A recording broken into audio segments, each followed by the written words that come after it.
Welcome to the chapter 18 of the discussion today, which is on assertive behavior and transactional analysis. So, it's why it is important to learn assertive behavior and transactional analysis is in organizations sometimes we face situations where there are conflicting viewpoints present by other parties, and sometimes we feel like we are to make our voices known to others, we have to make our viewpoints known to others, and this is very important part of communication so that others get to know what we are thinking about what others are telling, or even if not what others are telling, what is our viewpoint regarding a problem at hand, or how we are contributing to a particular decision. Now when we are trying to communicate our views to others, specifically as a response to others opinion about some of our work, or something that we may disagree to what others are telling, there are various ways of doing it. One could be aggressive in nature, one could be passive in nature, and the other one could be assertive in nature. Now, both being passive in nature or aggressive in nature doesn't lead to a very good outcome, in the sense it doesn't lead to a positive outcome of like a win-win situation. So when it is assertive, but when it is assertive in nature, both it is more of adult to adult communication, and without less of emotional coloring to it, which is there in aggressive behavior, and we get to know what are our exact viewpoints regarding the issues at hand. So in this chapter we are going to see what is assertive behavior and different types of transactional analysis. The objective of this chapter is to discuss what is assertive behavior, what is transactional analysis. Under it there are structural analysis, descriptive model, what are the different kinds of transactions, phenomena of different transactions like strokes, life positions, scripts, games, and the diagnosis of transactional analysis. So first we'll start with the definition of assertive behavior and try to differentiate it from a passive behavior and aggressive behavior. We'll also try to learn what are the different verbal and non-verbal components of assertive behavior, and in different situations, like when there is a conflict, when you have to pass your communication to others, pass your message to others, and when you are to make your points known, how does it differ, like if you are following a passive style, assertive style, and an aggressive style, and what are the related outcomes to it. So we will move through this discussion starting with the definition of assertive behavior. Assertiveness, if you can see, is the process of expressing feelings, asking for legitimate changes, and giving and receiving honest feedback. So these are the three parts to assertive behavior. One is that of expressing feelings, then asking for changes which are legitimate in nature, which are required changes, and changes which we do not want to bring, because emotionally we are very attached to a particular thought process. So how to bring in and asking for changes which are legitimate, and giving and receiving honest feedback. So honest feedback is, in the sense, if something is wrong and we observe, we feel like this correction needs to be done. So in assertiveness, through assertive behavior, what we try to do is to give a honest feedback regarding these issues. An assertive person is again not afraid to request someone to change very offensive behavior, and also is not uncomfortable refusing unreasonable demands, requests from someone else. But this is where this assertive people's communication differ from that of passive behavior. In passive communication, people who are following passive communications, they sometimes cannot tell, like, okay, this is an unreasonable demand that you are making on me, or this is not possible for me to do it because this is something unnecessary or unreasonable that you are asking from me. But in assertive behavior, people are not uncomfortable while refusing unreasonable demands from someone else. So we can see, like, assertive people are direct, honest and expressive. So they feel confident, they gain self-respect and make others feel valued. So in assertive communication, what we do, we give a direct feedback, we give an honest feedback, and we express our minds with due respect to the other person in front of whom or about whom we are making our comments. And people feel confident and gain self-respect, and these attitudes make others valued also. So in contrast, when the same behavior is through aggressive people, they try to humiliate others. And passive people, they allow others to humiliate them. Like passive people, and which are called unassertive people, elicit either pity or scorn from others. So in aggressive behavior, people may humiliate others, but in passive behavior, I stimulate others to be like humiliate me, and I invite scorn from others. So that is the difference, where when you're talking of the difference between aggressive behavior, assertive behavior, and your passive behavior or unassertive behavior.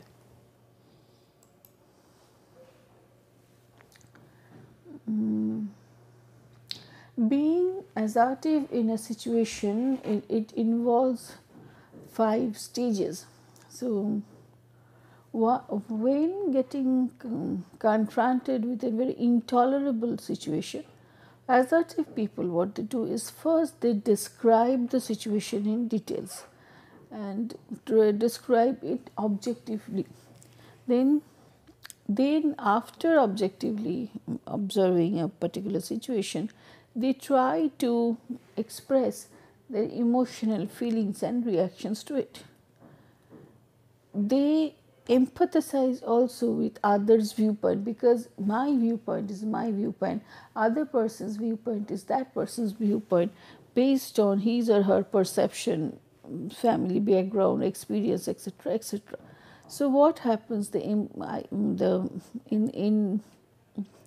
an assertive people, they will respect the other person's positions also. Then what may happen? They may suggest problem solving alternatives and indicate the consequences, both positive and negative, that are going to follow, like from the alternative suggested. And out of that, these people are going to make their own points, which according to them, they are correct in the thinking process.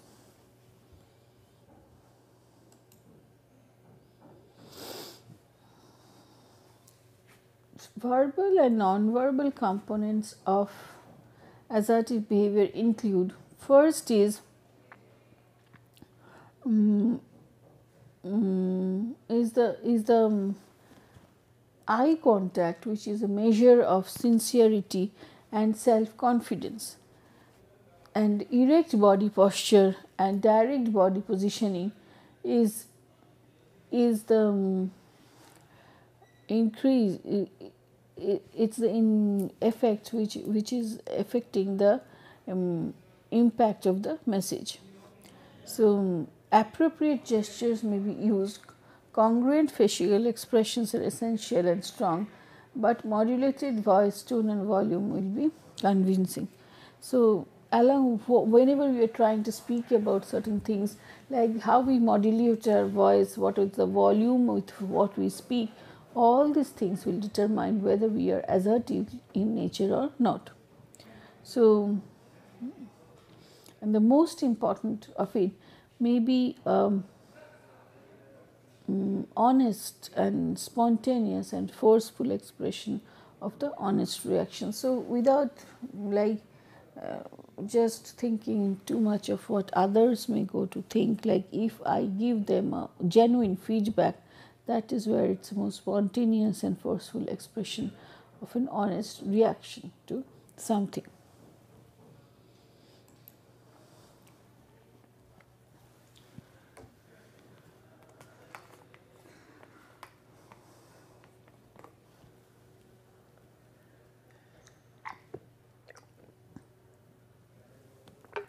When we are comparing alternative behavioral styles, and if we can see like passive, assertive and aggressive, if we are making a comparison, the characteristics of it is that in passive we allow others to choose for us. We are emotionally dishonest, indirect, self-denying, inhibited. In win-loss situations, one loses. If you do get your own way, it is indirect. In assertive behavior, people choose for themselves. They are honest in nature, direct and self-respecting, self-expressing. They straightforward, convert win-loss to win-win. Aggressive behavior is they choose for others. So they are inappropriately honest, direct, self-enhancing, self-expressive, derogatory. So main point here is derogatory, where win-lose situation in which a person wins. Your feeling in the exchange process in passive behavior, it is anxious, ignored, helpless and manipulated, angry at yourself and others. When it is assertive behavior, it is confident, self-respecting, goal-oriented, valued, later accomplished. In aggressive, people are righteous, superior, depreciatory and controlling, latter is possibly guilty. So, what we see in the film, in assertiveness there is a feeling of accomplishment, while in aggressive behavior latter there is a possible guilt of like we were aggressive at a certain point of time.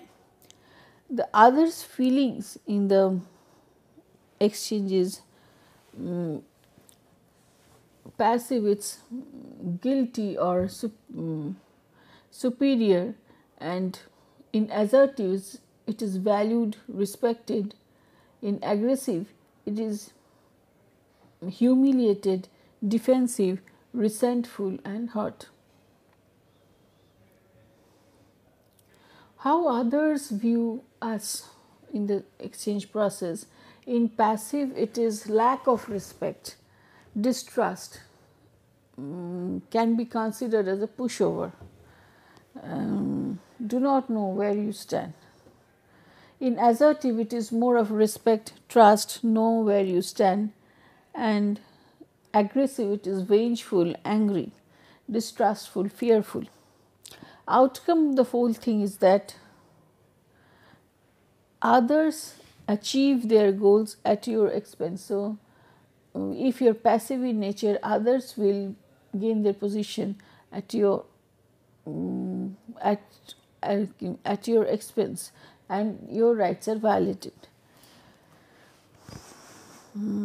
Outcome is determined by above board negotiations. Yours and others' rights are negotiated and respected.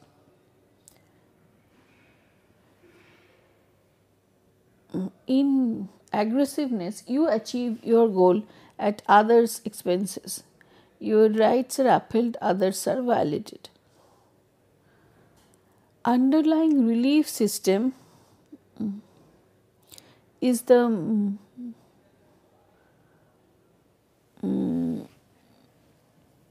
what you feel like when you are going following these three stages or types.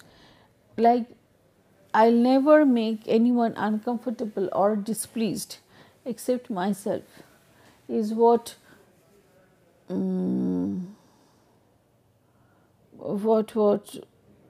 they think, like the passive people think. In assertiveness, I have a responsibility to protect my own rights. I respect others, but not necessarily their behavior. This is very important. Like, I have nothing to do. I have no vengeance against the person concerned. So I have a respect for the person, but I may not agree with the things that the person is telling or the ideas. So I have a responsibility to protect my own right. I respect others, but not necessarily their behavior.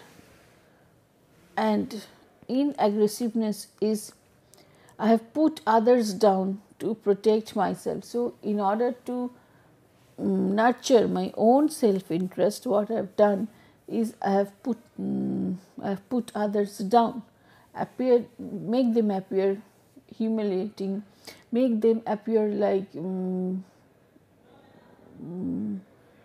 they are sort of like not able to do anything, and so that putting down others helps me to protect myself. And this tells you about the difference of passive, assertive and aggressive behavior, and that is what the underlying belief system is talking of.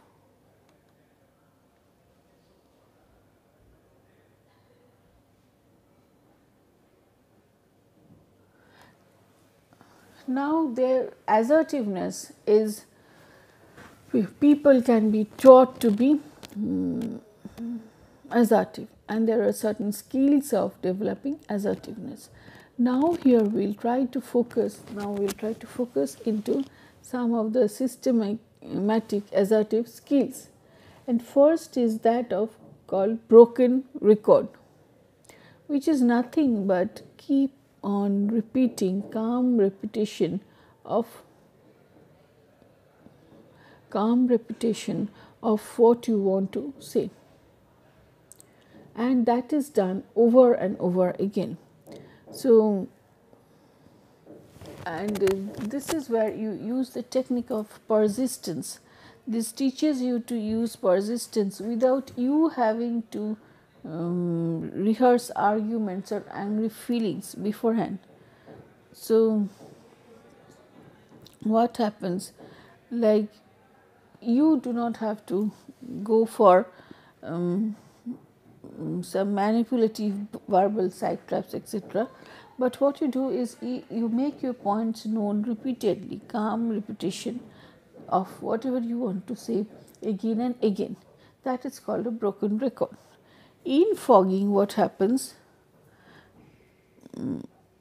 it is a process of accepting or manipulative criticism very calmly by acknowledging the critic and then telling, like, probably there is some truth in what that person has said, but this is how the actual functioning is done. So this is called like fogging. You tell that there is some truth in whatever points you are telling, but this is also the another way of seeing that thing. So that is taken care of when you're talking of fogging, because people know, like, you are ready to receive criticism without becoming defensive or aggressive in nature. And while giving no rewards to those who are using this manipulative criticism to overpower you and bringing you to the maybe passive state or something like that. So that this part is called fogging. Free information. Free information is we have to be clever enough to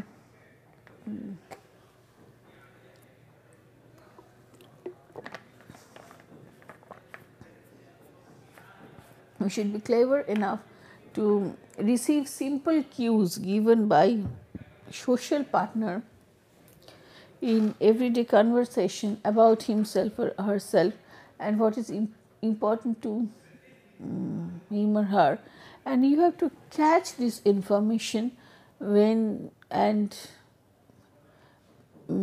catch this in free information, which is, and make the discussion proceed in that way, feeling less shy in entering into conversation about a zone which could be very specific, private to that other person. So what we have to take care of the free information available, and then without feeling shy we have to proceed with that, because maybe the person who is giving this free information is keen on progressing with this discussion also. Negative assertion.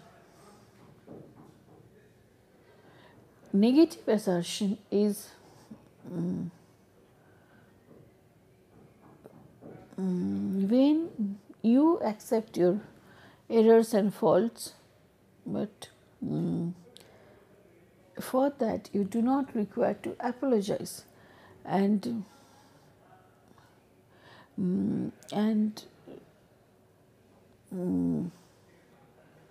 what is done over here is we are ready to accept the constructive criticism about some of the negative qualities. So what happens over here is it allows people to look more comfortably into their own negatives and face the negatives properly and make corrective behavior, which will help them to develop as a person. So this is where it is very important. This negative assertion is important. So what happens? I am accepting my faults. I am criticizing my faults, and we are trying to find out newer ways of dealing with this problem. So, and we are not aggressive, feeling shy or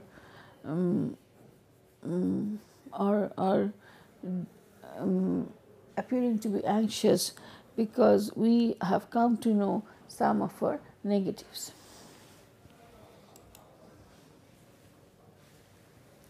Assertiveness and effectiveness in interpersonal dynamics, that is what we were talking about at the start, like for different domains of work. How does it look like when we are talking of passive communication, when you are talking of assertive communication and aggressive communication?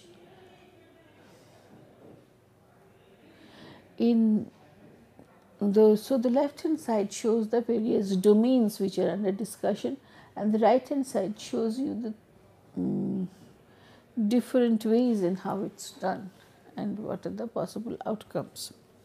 So when you're talking of conflict, so in passive what they do is avoid conflict, and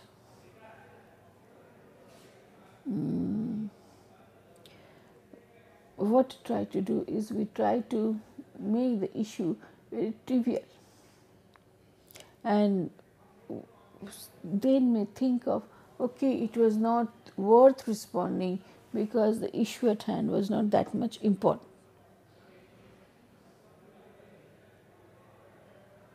Next is the same conflict when we are going through the assertive behavior. Here, what we are trying to do is we are giving a candid feedback and we are giving a constructive feedback.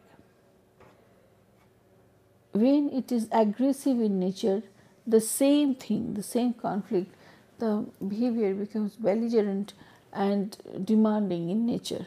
So, for the same domain, for the three types of activities, three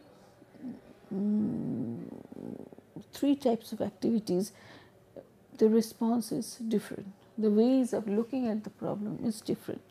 When you're talking of negotiation, then in passive behavior there is a weak opening and maybe we are ready to for certain concessions. When we're talking of assertive behavior, so what we're trying to do is we are making the opening very strong and then we're trying to integrate the solutions. When it is aggressive in nature, so it is extreme opening. So its extreme opening means like we try to tell everything maybe of oneself and use aggressive techniques so that I know better than you sort of thing. Teamwork.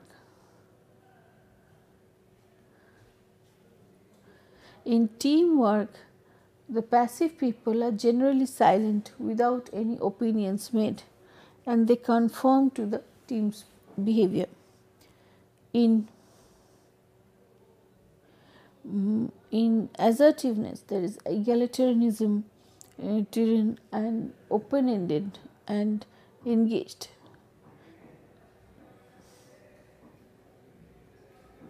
In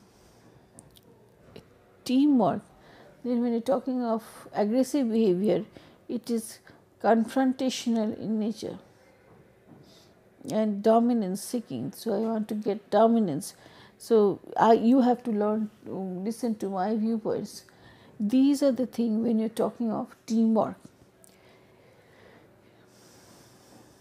Applicant or the influence is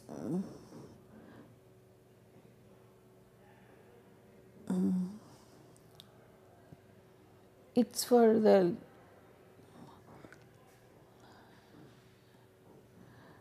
passive people, it's applicant, it's appeasing in nature. For assertive, it is active, they are forthright in nature and they are persuasive in nature also.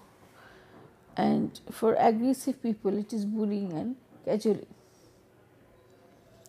Decision making, or the important things is decision making in passive case, it is equivocal, indecisive. So what happens? It's better not to differ, but it's easy to say the same thing at others are saying so that we can mix with the crowd. So equivocal and indecisive. When we're talking of assertive behavior, one important point is it is proactive in nature and it is inclusive in nature. When you're talking of aggressive behavior, it is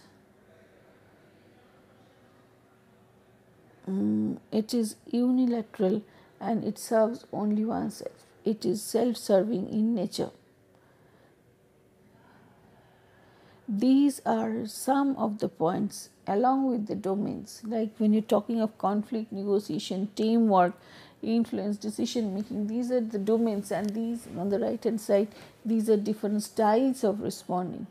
And you find like the assertive behavior maybe is the more better way of responding than others.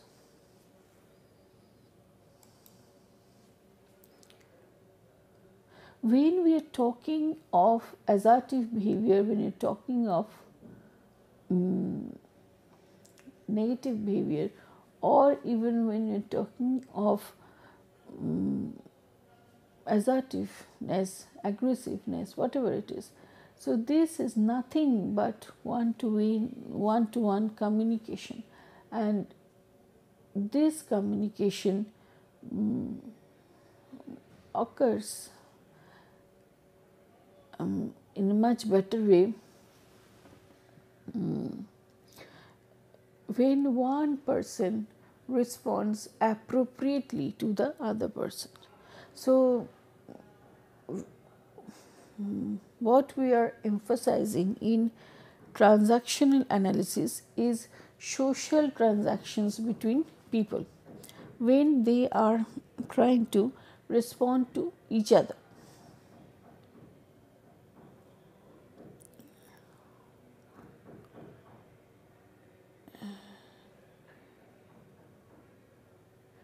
Then this whole process is called transactional analysis, and there are different steps to transactional analysis. The different models, as we stated, as first is the structural ego state model. In it, it is thought like there are three ego states that that people generally have. One is the parent is a taught concept. What we have learnt, what others, the conscience tells us to do. So parent is a taught concept. Child is our felt concept, like how we feel about certain things. And adult is our thought concept, what we are thinking about certain things. So parent is taught, adult is thought, and child is felt concept. So with this, in the structural ego state model, what we try to find out, like if these three states are present within an individual, each of these three states, and I am communicating to another person, then from which state should I communicate? It is the child state, adult state, or the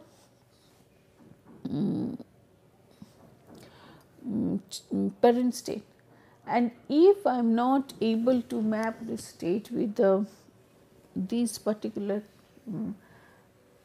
type in the other person, there is one like adult communicating to child, or child communicating to adult, parent communicating to child, and child communicating to parent, adult communicating to adult. If these things are not known, then we may face certain problems. So what you're trying to do over here is to study the details of who is the parent, who is the child, and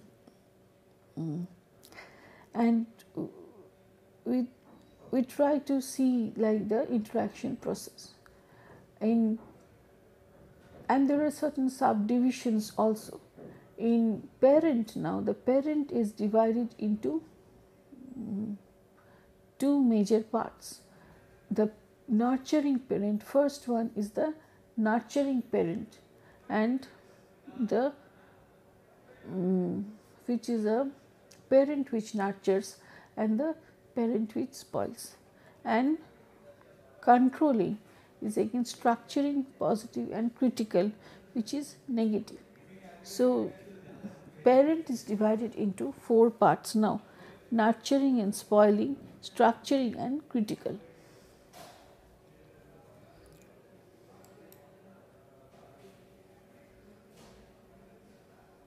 Adult state is not generally divided, it remains as a single entity representing the accounting function or mode, like which can draw the resources from both the child and parent.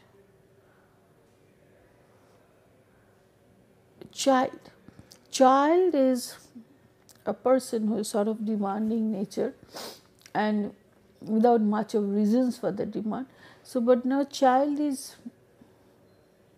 again divided into 4 parts.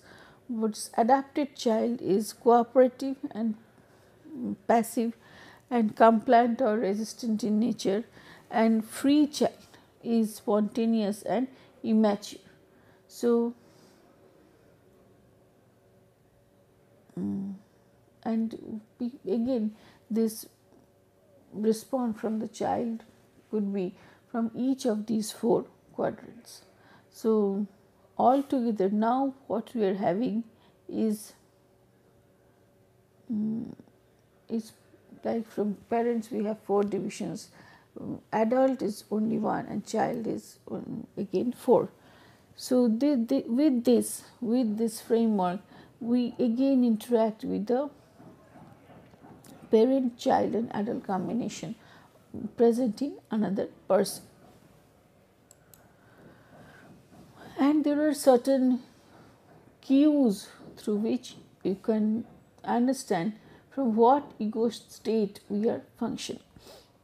The physical features of it is angry or impatient body language and expression, then finger pointing, etc. Child is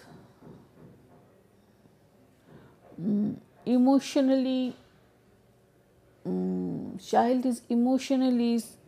sad expressions, despair, temper tantrums are there, winning voice, then rolling eyes, shrugging shoulders, tensing, delight, laughter, speaking behind, raising hands to speak. Then all these things show like there is some these are not very matured ways of doing things. When you're talking of adult, it is physical, is attentive, interested, straightforward, tilted, then straightforward and non-threatening and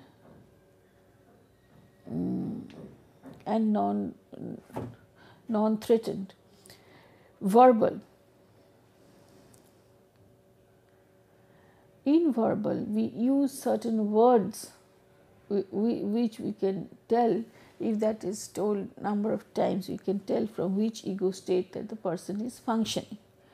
If it is from the parent state,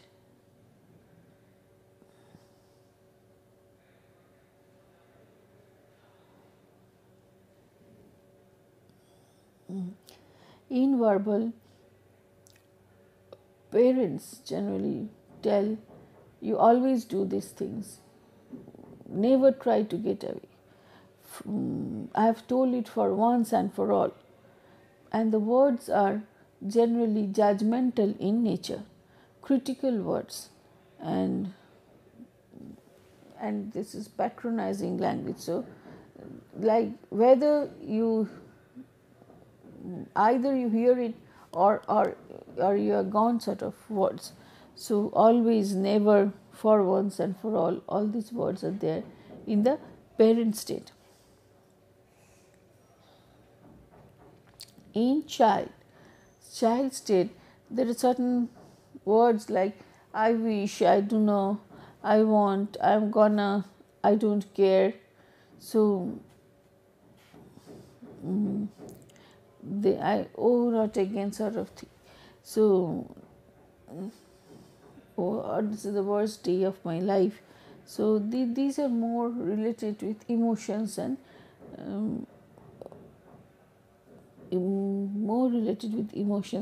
their ways of reacting to it.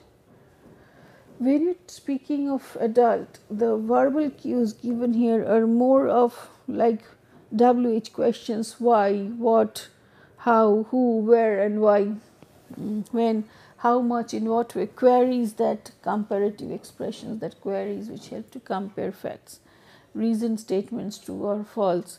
So, these are certain differences when we between like parent child and the adult, and when they are again when they are again contributing to the like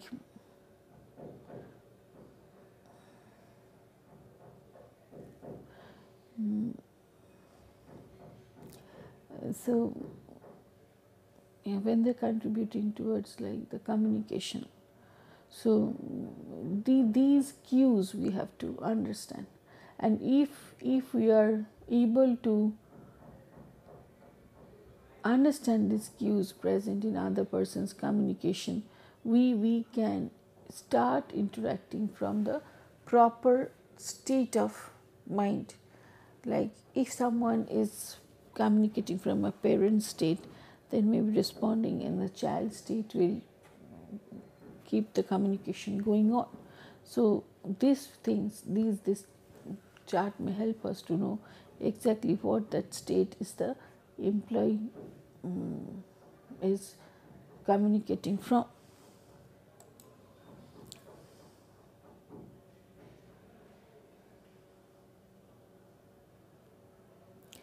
When we are talking of a descriptive model, it tells of like in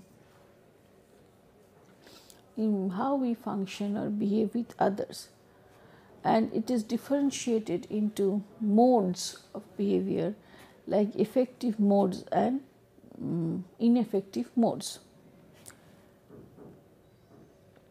Ineffective modes are negative controlling parents. When parents are communicating like you are not okay, and the result is punitive in nature. Next is negative nurturing parents, and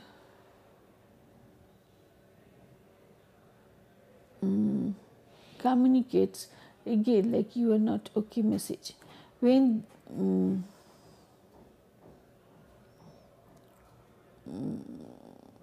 when in this state, the person will do things for others which they are capable of doing for themselves. So what is the, if the other person B can do certain things, still again the A will do certain things for him or her, assuming that the other person B cannot do it for him or her herself. So in this state, the parent is overprotective in nature.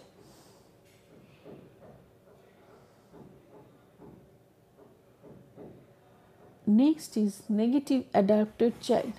In negative adapted child, it gives the message, I am not okay. It gives the message like I am not okay, and the person over adapts to others and tends to experience such emotions as depression, unrealistic fear, etc. Negative free child is the person runs wild with no restriction or boundaries, and the express a feeling more of expression is you are not okay message.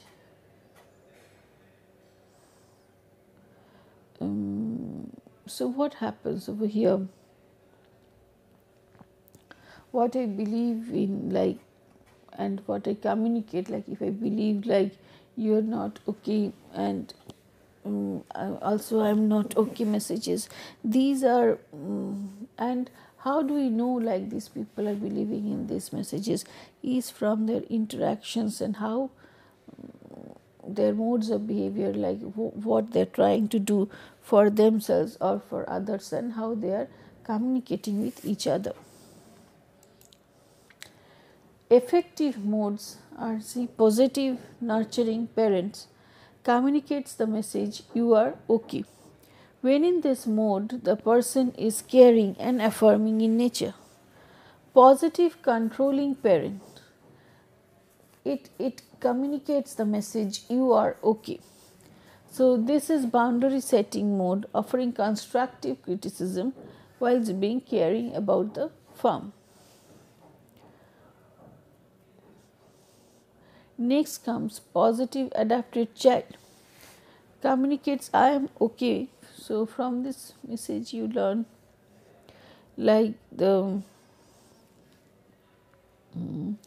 what are the rules to help us live with others. Positive free child is communicates again I am okay message. This is a creative, fun loving, curious and energetic model.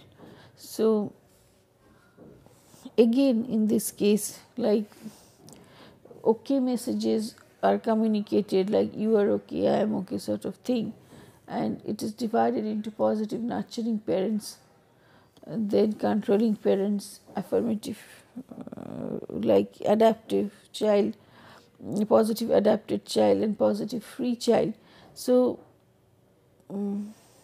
again how do you know like these are the steps from which people are communicating is observing some of their behaviors as mentioned over here, and correspondingly we have to choose the state of ego state that we have to choose to respond to these people in these states in a more effective way.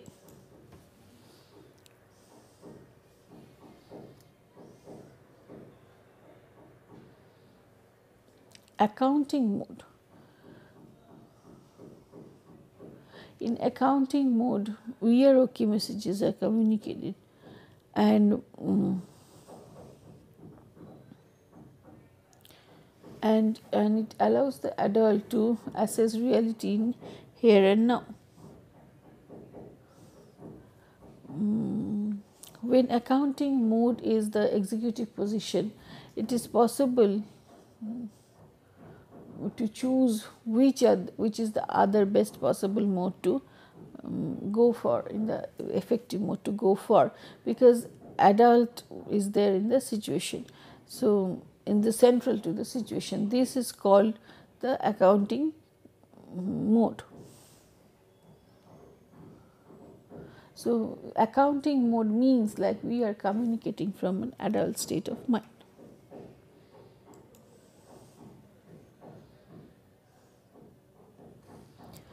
So when using the descriptive behavioral model, the term accounting mode helps to separate it from from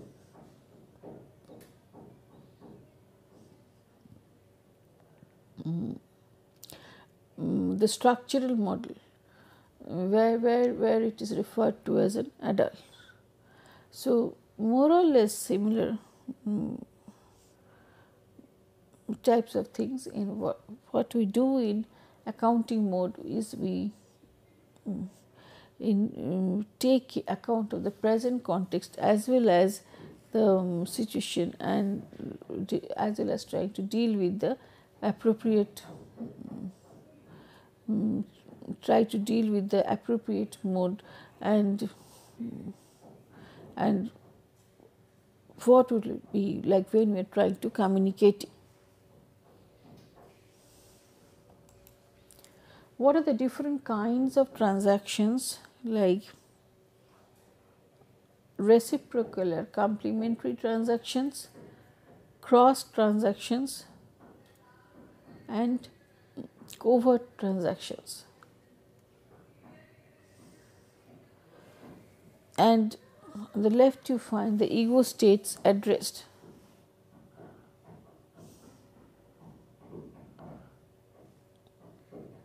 So in reciprocal or complementary communication we find both the partners are addressing the ego state the other is in. In cross transaction, the partners are communicating ego states other than what they are in, and that's why it is getting crossed. Covert transactions are explicit social conversion.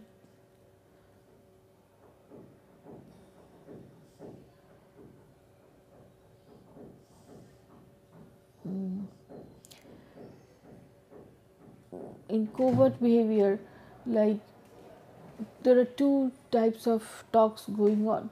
Like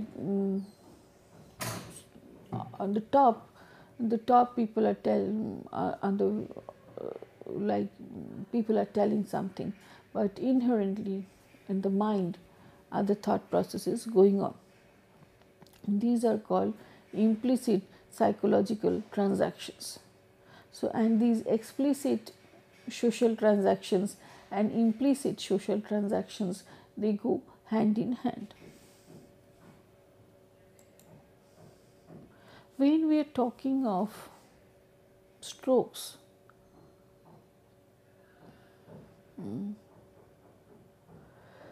these are recognitions, attentions, or responsiveness that one person gives to other. It can be both positive and negative, conditional and unconditional in nature. And people generally are hungry of strokes. When there is a lack of positive stroke, people may choose to get negative strokes. They may even seek negative strokes. Transactions can be viewed as positive or negative depending on the strokes within them. So, stroking can be physical, verbal, or non-verbal, and people have particular strokes that will accept and reject, that they will accept and reject.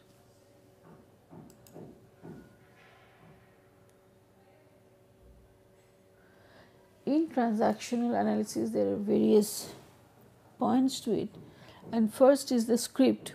So, script is the life plan made when we are growing up. It is directed to pay off. It is based on our early decisions about how do we decide about our life. So, script is reinforced by parents or other influential people in our life.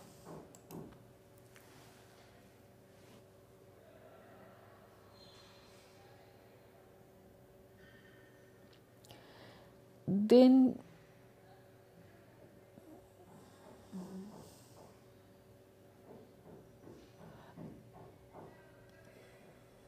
what are the important things in scripts are like if we have a script, like initial way of looking into our life plan, then what we try to do is redefine the reality and unconsciously redefine the reality, distorting the reality to make it more closer to our preferred ways of seeing things and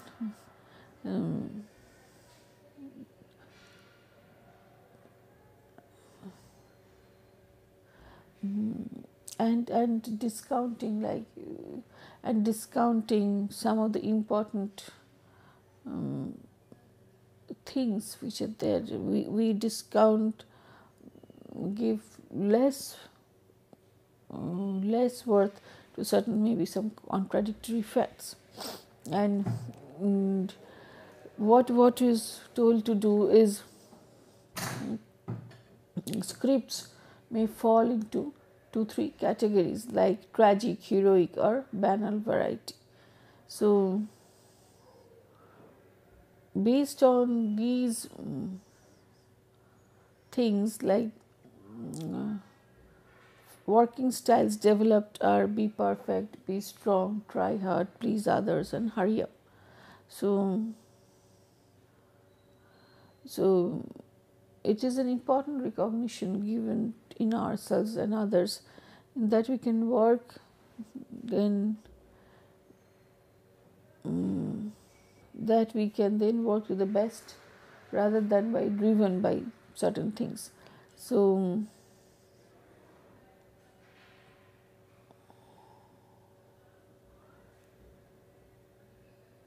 important parts of scripts like injunctions, drivers are important in deciding about the situations. And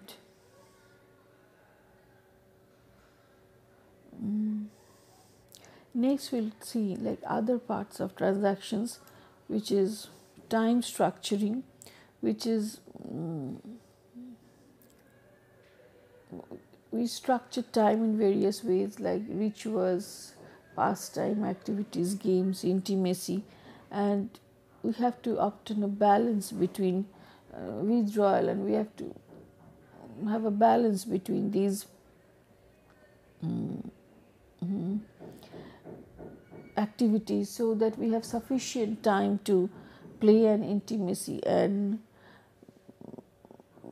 if it doesn't occur, then it would be beneficial to explore like what we might be avoiding. So in transactions, the time, the how we define things are very important. How we structure time, how we define things in scripts are important.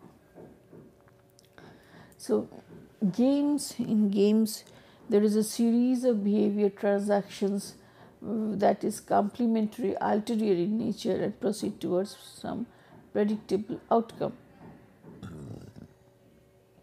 So each game has a payoff for those playing it. So games may vary in flexibility and tenacity and intensity. Based on the degree of acceptability and potential harm from playing it, games can be divided into first degree, second degree, and third degree. So games can be also classified based on their roles, psychological paradigms, dynamics, and payoffs. These are some types of common games like why don't you, yes, but, if I weren't for you, so if it weren't for you, etc. So these whatever listed is some of the common games which are there.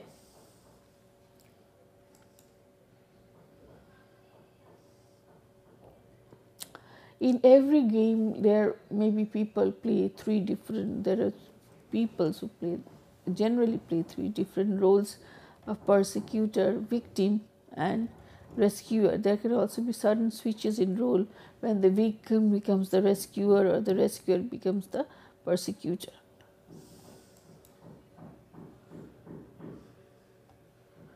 So, and again, games vary in their length of time that passes while the game is being played, and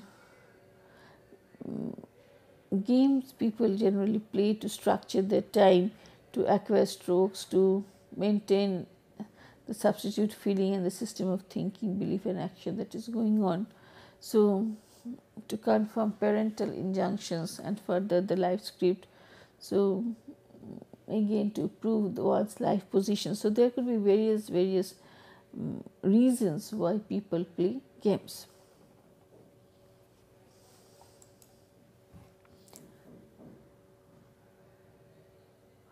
There are various ways to deal with games, like cross the transaction by responding from a different ego state, then pick up the ulterior rather than the social message. So when a person says, I can't do this, I am useless, rather than saying, let me do this for you, instead say, it sounds like you have a problem, what do you want me to do about it? So it is said from the adult ego stage.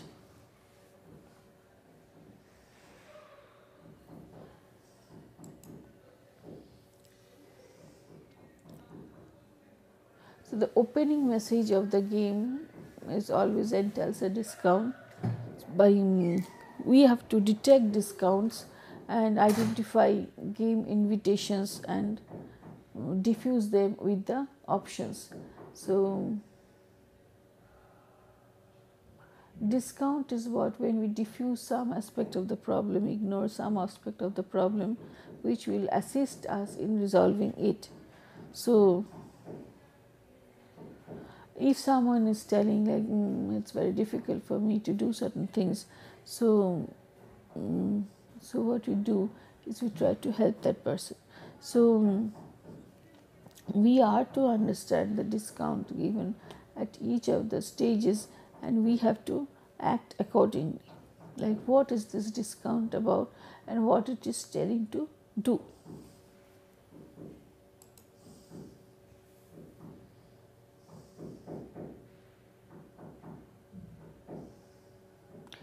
Replace the game strokes is loss of strokes may be threat to a survival. So what we do,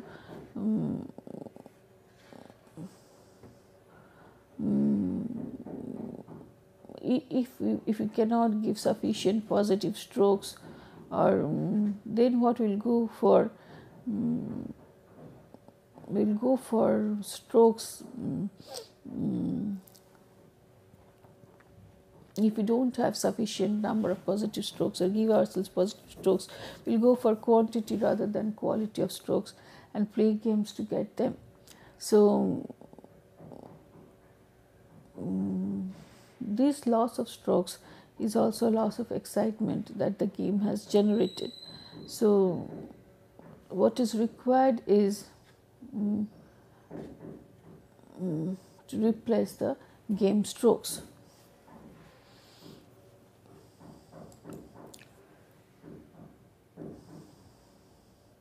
Then again apprehending about what is the role that the other person is trying to take.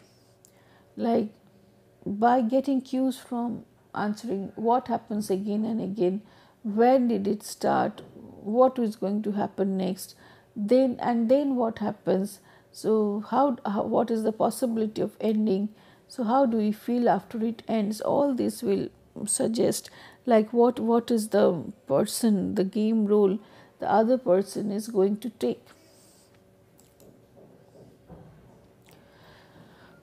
Behavioral diagnosis is word, tone, tempo of speech, expressions, postures. These help us to provide certain cues to the games. Like as we were discussing earlier, like parent modes typically contain value judgments, adult words are clear and definable, child modes are more direct and spontaneous. So these are some of the indicators which help us to know like what is the state taken by the other person and how we should react to it.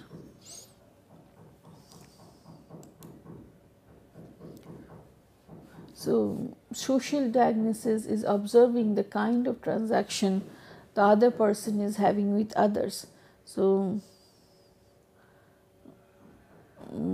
if a person you see is caretaking for other person, means maybe someone else like to whom this person is communicating could be in a child state, and though not in the adapted child mode. So how we respond to others in many cases is dependent on how we see what is the state the other person is responding from. So that is called the social diagnosis.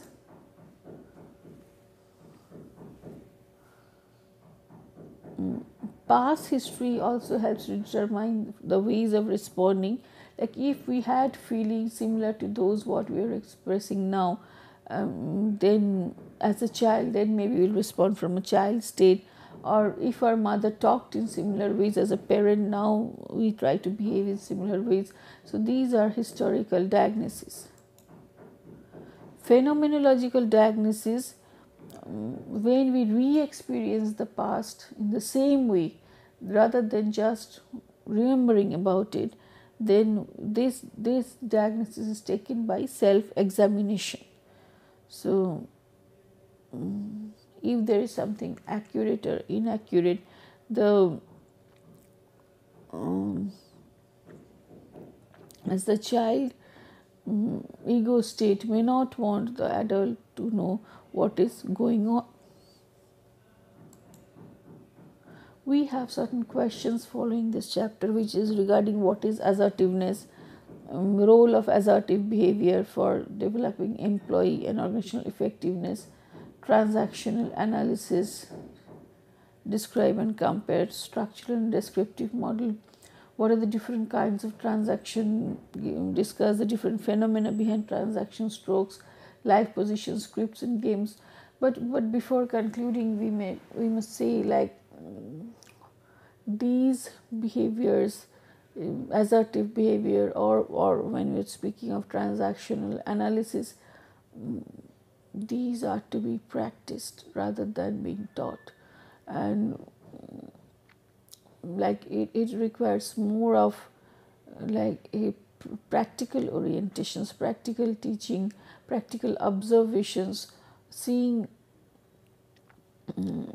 others behave, detecting the cues from others, and then only we will be able to know what is the state that the other person is functioning from, because sometimes there could be overlap of the states and persons, cues given, like if we are not very expert enough to detect the cues, because cues also come as a bundle of cues, and if you are not able to detect it, maybe you will not be finding out the proper way of interacting with the other person.